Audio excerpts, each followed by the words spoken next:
باربي لها دور في حياة كل بنت، ولعبت أدوار كتيرة في حياتهم، الدكتورة والمدرسة والمحامية وغيرهم. المهم في الآخر إننا كلنا متفقين إن باربي بتمثل البنت السترونج اندبندنت وومن. فيلمنا بيبدأ بأرض اسمها باربي لاند، أرض مليانة بنات باربي اللي عايشين حياة مثالية جدا، وكل يوم بالنسبة لهم أحلى يوم. بتصحى باربي من الباربيهات وبتجهز نفسها اليوم مشمس لطيف، تبدأ يومها بفطار خفيف وتستعد إنها تنزل تقابل صحابها. وهي مع أصحابها بيجي كين ويحاول يلفت الانتباه ليه، وفي الآخر وسط الشقلباظات اللي بيعملها بيقع، بس في الآخر ما بيحصلوش حاجة. بتدعيه باربي الحفلة هتعملها في بيتها بالليل، وبنروح للحفلة اللي فيها كل البنات الحلوة وكل اللي اسمهم كين برضو بيرقصوا ويهيصوا. وفي آخر الحفلة بيحاول يتقرب منها كين، بس بتقوله إنها رايحة للبنات علشان دي ليلة بنات بس. وبتصحى تاني يوم بس بتحس بحاجة غريبة، زي إن ريحة نفسها بقت وحشة، وإن الدش بارد، وإن الأكل كمان بقى expired. وبتقع على الأرض لأنها مش عارفة تمشي على أطراف صوابعها زي ما هي متعودة. وبتحكي لأصحابها اللي حصل لها طول اليوم، ويقولوا لها روحي استشيري الويرد باربي، هي اللي ممكن تفيدك في المواقف اللي زي دي. وفعلا بتروح باربي للويرد باربي وبتحكي لها اللي حصل، وبتقول لها إن بيجيلها أفكار عن الموت وإنها مش عارفة تعمل إيه. بتقول لها الويرد باربي إنها أول مرة تشوف حالة زي دي، بس ده معناه إن حصل خلل في الغشاء الفاصل بين عالم الباربي وبين العالم الحقيقي بتاع البشر، وإنها عشان تصلح الخلل ده لازم تروح تشوف صاحبة عروسة باربي علشان ممكن يكون ده اللي مسبب الخلل، وتعرفها إنها أول ما تروح للعالم الحقيقي هتعرف مين هي صاحبة العروسة. وتسألها باربي طيب أنا أقدر أروح للعالم الحقيقي إزاي؟ فبتقول لها على الطريقة وبتجهز نفسها علشان تسافر. وخلاص بتودع بقية الباربيز وبتمشي. وفي الطريق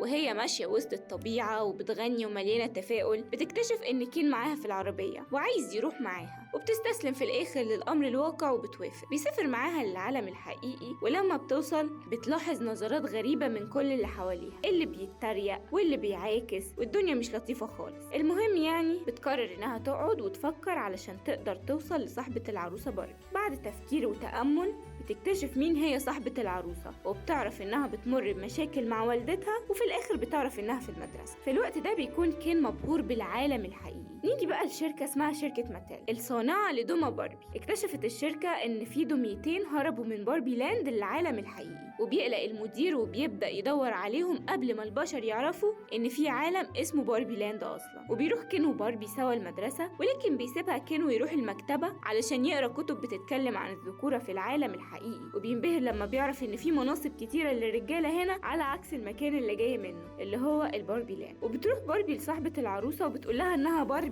انتي معرفتنيش. بتفكرها البنت مختلة، بس بتقول لها إنها مش بتحب أصلا أي دمية باربي ومش بتلعب بيها من سن 5 سنين. وبتقول لها إن باربي خلت البنات يبقوا عندهم قلة ثقة في نفسهم بسبب المثالية الأوفر اللي الدمى دي بتدعي ليها. وبتتضايق باربي وبتروح وبتجري وتعيط. بيجي الباربي ناس من شركة ماتيل ويقولوا لها إنهم عايزينها في الشركة. بتروح هناك باربي وبتستغرب إن كل اللي في الشركة رجالة ومفيش ولا بنت، والمدير بيقول لها إن كل حاجة هتتحل لو دخلت جوه الصندوق ده، بس بتحس إن في حاجة غلط وبتحاول تهرب من المكان كله. وقدام الشركة مش عارفة تروح فين بتقابلها أم البنت صاحبة العروسة، وبتقول لها اركبي بسرعة، وبتاخدها وتحاول تهرب بيها من عربيات ماتيل. وهما في العربية بتكتشف باربي إنها كانت مرتبطة بالأم مش ببنتها، ولما راودتها أفكار الموت فده علشان الأم كانت بتفكر في كده. وبعد مطاردات بتقرر باربي إنها تاخد الأم وبنتها الباربي لاند علشان يشوفوا حل للمشكلة بتاعتهم دي، وفعلا بيحصل. وبتوصل فعلا لكنها بتلاقي المكان مش زي ما سابته خالص، والرجالة هناك اتغيرت، وحتى معاملة الستات للرجالة بقت مختلفة تماما. وبنكتشف إن كين رجع يطبق اللي شافه في عالم البشر على الباربي لاند،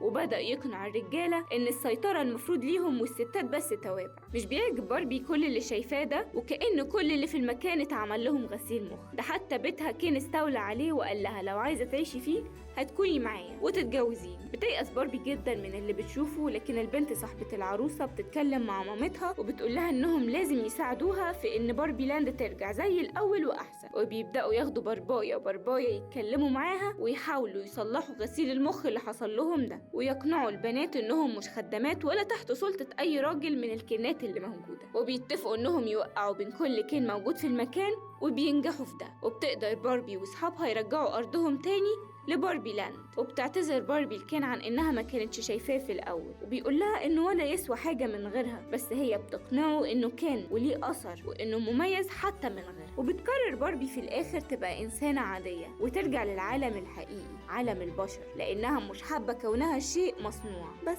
وبكده يكون خلص الفيلم بتاعنا. نتمنى يكون عجبكم الفيلم، وما تنسوش سبسكرايب، شير، لاف، كومنت كده يعني. وإلى اللقاء مع فيلم جديد آخر في آخر مترو.